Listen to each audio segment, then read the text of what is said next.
আসসালামু আলাইকুম বন্ধুরা, এবার রান্না করে রান্নার স্বাদ হবে দুর্দান্ত, সাথে থাকবে অনেক টেস্ট। বন্ধুরা চলেন শুরু করা যাক। আমি এখানে প্রথমে মুড়ি ঘন্টার জন্য পেঁয়াজ নিয়েছি, 4টা পেঁয়াজ এবং 3টা রসুন টুকরো করে কেটে নিয়েছি, সাথে আমি তেজপাতা, এলাচ এবং দারচিনি নিয়ে নিয়েছি। তারপর বন্ধুরা আমি আলু নিয়েছি, কিছু ছোট ছোট আলু নিয়েছি, আমার কাছে আলু সেদ্ধ ছিল তাই নিয়েছি, আপনারা চাইলে নিতে পারেন, নাও নিতে পারেন। তারপর এখানে আমি বোয়াল মাছ নিয়েছি, বোয়াল মাছের মাথা নিয়েছি আর সাথে একটা লেজ নিয়েছি। তারপরে দেখেন আমি চেষ্টা করেছি বোয়াল মাছটাকে মাঝখান থেকে কেটে নেওয়ার জন্য, আমি মাথাটাকে মাঝখান থেকে আবার কেটে নিয়েছি। দেখেন বন্ধুরা, আপনারা যদি পারেন তাহলে কেটে নেবেন, আবার না কাটলেও চলবে, সমস্যা নেই বন্ধুরা। তারপর আমি এখানে একটা কড়াই বসিয়ে নিয়েছি, কড়াইটা ভালোভাবে গরম করে নিয়ে আমি কড়াইয়ের মধ্যে তেল দিয়েছি, তেলটাকে ভালোভাবে গরম করে নিয়ে কেটে রাখা পেঁয়াজগুলো দিয়ে দিয়েছি, পেঁয়াজ রসুনগুলো দিয়ে দিয়েছি। দেওয়ার পর আমি ভালোভাবে নাড়াচাড়া করে পেঁয়াজটাকে ভেজে নেব। এখানে একটা টিপস আপনাদেরকে দিই, চুলার আঁচটা কিন্তু মিডিয়ামে রাখবেন, মিডিয়ামে রেখে আস্তে আস্তে সময় নিয়ে ভাজবেন। পেঁয়াজটাকে চেষ্টা করবেন হালকা ব্রাউন কালার আনার জন্য, আস্তে আস্তে সময় নিয়ে ভাজবেন, নাড়াচাড়া করবেন, চুলার আঁচটা মিডিয়ামে রাখবেন। তারপর হালকা যখন দেখবেন হালকা ব্রাউন কালার হয়ে আসছে তখন পানি দিয়ে দেবেন। এখানে পানি দিয়ে দেবেন। তারপর এখানে আমি বাটা মশলা দেব। বন্ধুরা শুধু আপনারা আমার কথা মনোযোগ দিয়ে শুনেন। এখানে আমি জিরা বাটা দেব 1 চামচ, আদা বাটা দেব 1 চামচ এবং পেঁয়াজ বাটা দেব 3 চামচ। দিয়ে ভালোভাবে নাড়াচাড়া করে নেব এবং স্বাদমতো লবণ দিয়ে দেব।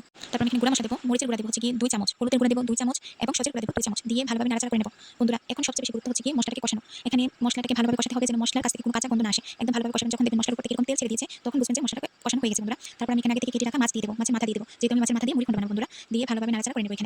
এখানে তারপর আমি যে আলুগুলো রেখেছিলাম সেই আলুগুলো দিয়ে দেব, ভালোভাবে নাড়াচাড়া করে এখানে আলুগুলো দিয়ে দেব। আর সেদ্ধ আলু ছিল, আমি আলুটাকে ছিলে খোসাটাকে ছাড়িয়ে আমি এখানে হাত দিয়ে জাস্ট ভেঙে দেব। দেওয়ার পরে আমি এখানে অল্প পানি দিয়ে দেব। এই পানিটা দিয়ে এখন এই মাছের মাথাটাকে একটু কষিয়ে নেব বন্ধুরা।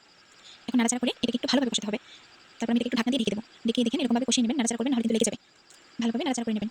একবার বানিয়ে দেখেন বন্ধুরা, কত মজা হয়, ভাতের সাথে খেতে অসাধারণ অসাধারণ লাগে বন্ধুরা। তারপর আমি এখানে পরিমাণ মতো পানি দিয়ে দেব। এখন কেন পানি দিয়েছি, কারণ হচ্ছে কি মাছটা যেহেতু শক্ত থাকে, মাছের মাথাটা, তাই এখানে পানি দিয়েছি। পানি দিয়ে এখন আমি মাছটাকে নরম করে নেব। তারপর হচ্ছে কি বন্ধুরা, মাঝে মধ্যে একবার ঢাকনা খুলে নাড়াচাড়া করে নেবেন, নাহলে কিন্তু তলানিতে লেগে যাবে। একবার কিন্তু আপনারা নাড়াচাড়া করে নেবেন, একদম জলটাকে দিয়ে একদম শুকিয়ে ফেলবেন। মাছের মুড়ি ঘন্টের সাথে হচ্ছে এটা। এখন আমি আবার ঢাকনা দিয়ে ঢেকে দেব। তারপর আবার ঢাকনা খুলে নেব। দেখেন পানি কিন্তু অনেকটা শুকিয়ে গেছে। এখন কিন্তু ভালোভাবে নাড়াচাড়া করবেন না, ঢাকনা দিয়ে ঢাকতে হবে না। মাছটাকে চেষ্টা করবেন একটু মানে কি নাড়াচাড়া করে ভেঙে দেওয়ার জন্য। একটু নাড়াচাড়া করে মাছটাকে একটু ভেঙে দিবেন, তাহলে মুড়ি ঘন্টের স্বাদ আরো দ্বিগুণ বেড়ে যাবে বন্ধুরা। এখন ভালোভাবে নাড়াচাড়া করে একদম পানিটাকে শুকিয়ে নেবেন। এখানে আর কোনো পানি রাখার দরকার নেই, একদম ভাজা ভাজা করে ফেলবেন। এই পর্যায়ে কিন্তু ভালোভাবে নাড়াচাড়া করতে হবে, নাহলে কিন্তু তলানিতে লেগে যাবে বন্ধুরা। এই যে দেখেন বন্ধুরা, কতটুকু লোভনীয় হয়েছে, ভাতের সাথে খেতে অসাধারণ। একবার হলে ট্রাই করে দেখবেন বন্ধুরা।